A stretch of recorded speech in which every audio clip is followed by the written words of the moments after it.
రాత్రికి రాత్రి ఒక ట్వీట్ యావత్ ప్రపంచం ఒక్కసారిగా ఉలికిపడింది. ఏంటా ట్వీట్ అంటే, అమెరికా అధ్యక్షుడు భారత్తో ఒక అద్భుతమైన ట్రేడ్ డీల్ కుదిరింది అని ప్రకటించారు. కానీ పైకి కనిపించే కథ వేరు, దాని వెనుక ఉన్న అసలు వ్యూహం వేరు. అసలా ట్వీట్ వెనుకున్న కథేంటో ఈ విశ్లేషణలో మనం లోతుగా చూద్దాం. ఈ ట్వీట్ చూస్తే ఏమనిపిస్తుంది? ఇద్దరూ మంచి మిత్రుల మధ్య జరిగిన ఒక సింపుల్ డీల్ లాగా ఉంది కదూ. కానీ అంతర్జాతీయ వాణిజ్యం అనేది స్నేహాల మీద నడవదు, వ్యూహాల మీద నడుస్తుంది. ఈ ఒప్పందం వెనుక అసలు కారణం స్నేహం కాదు, భయం. అయితే ఇది నిజంగా అంత సాధారణ ఒప్పందమేనా, లేక మన కంటికి కనిపించని ఒక పెద్ద వ్యూహాత్మక ఎత్తుగడ ఏదైనా దీని వెనక దాగి ఉందా? పదండి, ఈ డీల్ వెనక ఉన్న అసలు కారణాలేంటో ఇప్పుడు చూద్దాం. ఇంతకీ అమెరికా ఎందుకు భయపడింది? దానికి కారణం యూరోపియన్ యూనియన్తో భారత్ కుదుర్చుకున్న ఒక భారీ ఒప్పందం. గ్లోబల్ ట్రేడ్లో ఇండియా లాంటి అతిపెద్ద మార్కెట్ గనక చేజారిపోతే అది అమెరికా ఆర్థిక వ్యవస్థకు పెద్ద దెబ్బ తగిలినట్టే. సరిగ్గా అదే భయం ఈ ట్వీట్కు కారణమైంది. గడిచిన 10 నెలలుగా చూస్తే ఇదో పెద్ద రోలర్ కోస్టర్ రైడ్ లాంటిది. చూడండి, ఏప్రిల్ 2025లో 26% టారిఫ్తో మొదలైంది. తర్వాత జులైలో దాని 25%కి పెంచారు. కారణం రష్యా నుంచి ఆయిల్ కొనడమట. అక్కడితో ఆగలేదు. ఆగస్టులో అయితే ఏకంగా 50%కి పెంచి మనపై తీవ్రమైన ఒత్తిడి తీసుకొచ్చారు. అయినా సరే భారత్ వెనక్కి తగ్గలేదు, తన వైఖరికే కట్టుబడింది. దాని ఫలితమేంటో తెలుసా? ఇప్పుడు ఆ టారిఫ్ అమాంతం 18%కి పడిపోయింది.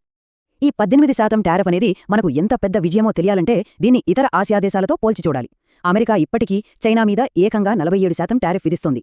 అలాంటిది మనకు 18%కి తగ్గించిందంటే దాని వెనుక ఒకే ఒక వ్యూహం ఉంది: ఆసియాలో చైనా ఆధిపత్యానికి చెక్ పెట్టడం. పైకి అందరూ దీన్ని ఒక ట్రేడ్ మీటింగ్ అనుకున్నారు, వాణిజ్య ఒప్పందం గురించే చర్చలు అనుకున్నారు. కానీ అదంతా ఒక ముసుగు మాత్రమే. తెర వెనుక నడిచిన అసలు కథ వేరే ఉంది. నిజానికి ఆ మీటింగ్ ఉద్దేశం ట్రేడ్ కాదు. చూడండి, పబ్లిక్గా దీన్ని ఒక ట్రేడ్ మీటింగ్ అని చెప్పారు. కానీ అధికారిక పత్రాల్లో దీని అసలు పేరు క్రిటికల్ మినరల్స్ మినిస్టీరియల్, అంటే కీలక ఖనిజాలపై జరిగిన సమావేశమన్నమాట. భవిష్యత్తు టెక్నాలజీ అంతా దేనిమీద ఆధారపడి ఉంది?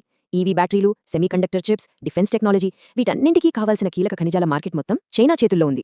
ఇప్పుడు చైనాను ఎదుర్కోవాలంటే ఇండియా సాయం అమెరికాకు తప్పనిసరి. అందుకే ఈ ట్రేడ్ డీల్ అనేది ఆ పెద్ద వ్యూహాత్మక భాగస్వామ్యంలోకి ఒక ఎంట్రీ టికెట్ లాంటిది.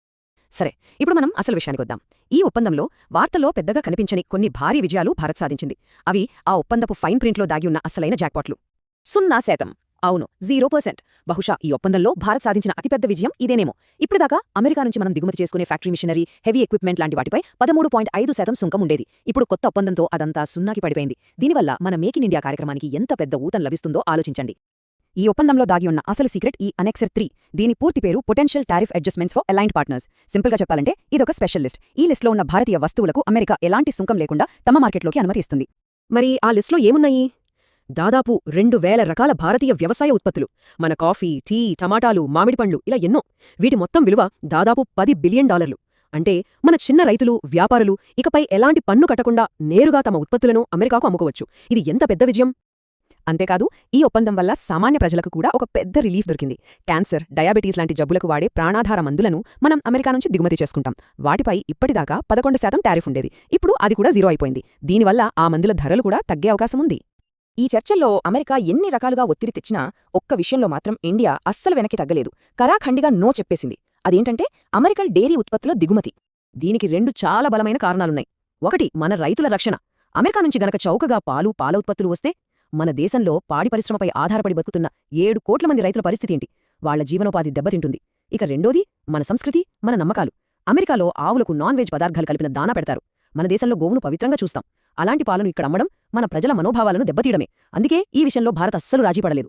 సరే, ఇప్పుడు అందర్నీ ఆకర్షించిన ఆ $500 బిలియన్ సంగతేంటి? అసలు ఆ నంబర్ వెనుక ఉన్న నిజమేంటో ఒకసారి చూద్దాం. ఆ ట్వీట్లో చెప్పినట్టు భారత వెంటనే $500 బిలియన్ విలువైన వస్తువులు కొనేస్తుందా? అసలు నిజమేంటంటే లేదు. లెక్క చాలా సింపుల్. ప్రస్తుతం మనం ఏటా సుమారు $50 బిలియన్ దిగుమతులు చేసుకుంటున్నాం. ఇదే స్పీడ్తో వెళ్తే ఆ $500 బిలియన్ మార్కును అందుకోవడానికి కనీసం 20 ఏళ్లు పడుతుంది. సో ఇదొక లాంగ్ టర్మ్ ప్రొజెక్షన్ అన్నమాట. రాజకీయంగా ఒక ఇంపాక్ట్ క్రియేట్ చేయడానికి వాడిన ఒక పెద్ద నంబర్ అంతే. అయితే ఆ $500 బిలియన్లలో ఒక $20 బిలియన్ మాత్రమే నిజం. రాబోయే 5 ఏళ్లలో మన దేశంలో డేటా సెంటర్ల కోసం అమెరికన్ టెక్నాలజీపై భారత్ ఈ మొత్తాన్ని ఖర్చు చేయబోతుంది. ఇది మన ఐటీ రంగానికి ఒక వెన్నెముకలాంటి పెట్టుబడి. మొత్తం మీద ఈ ఒప్పందాన్ని మనం పరిశీలిస్తే ఇది భారతదేశపు స్వతంత్ర విదేశీ ఆర్థిక విధానానికి దక్కిన ఒక పెద్ద విజయంగా చెప్పుకోవాలి. ఈ ఫైనల్ స్కోర్ కార్డ్ చూస్తే మనకు విషయం స్పష్టంగా అర్థమవుతుంది. అమెరికా డైరీ విషయంలో, రష్యా చమురు విషయంలో ఎంత ఒత్తిడి తెచ్చినా భారత్ లొంగలేదు. అదే సమయంలో మనకు ఎక్కడ లాభముందో అక్కడ 0 టారిఫ్ సాధించుకుంది. అంటే మన ప్రయోజనాలను కాపాడుకుంటూనే మన ఆత్మగౌరవాన్ని ఎక్కడా తాకట్టు పెట్టలేదు. సో ఫైనల్గా చూస్తే ఈ ఒప్పందంతో భారత్ చాలా బలమైన స్థితిలో నిలబడింది. 50% టారిఫ్ అనే పెద్ద ముప్పు నుండి బయటపడింది. అమెరికా మార్కెట్లో చైనా కన్నా ఒక అడుగు ముందుకేసింది. మనకు అవసరమైన కీలక రంగాల్లో 0 సుంకాన్ని సాధించుకుంది. అన్నింటికన్నా ముఖ్యంగా మన డైరీ పరిశ్రమను, రష్యాతో మన సంబంధాన్ని కాపాడుకోగలిగింది. ఇదంతా మన ఆర్థిక వ్యవస్థకు ఒక మంచి బూస్ట్ ఇస్తుందనడంలో సందేహం లేదు. ఈ విశ్లేషణను ఒక ప్రశ్నతో ముగిద్దాం. అమెరికా పాల ఉత్పత్తులను మనం అడ్డుకోవడమనేది కేవలం మన రైతులను కాపాడుకోవడానికి తీసుకున్న ఒక ఆర్థికపరమైన నిర్ణయమా, లేక మన సాంస్కృతిక విలువలను, మన నమ్మకాలను కాపాడుకోవడానికి తీసుకున్న ఒక ఆత్మరక్షణ చర్యనా? దీని గురించి ఆలోచించాలి.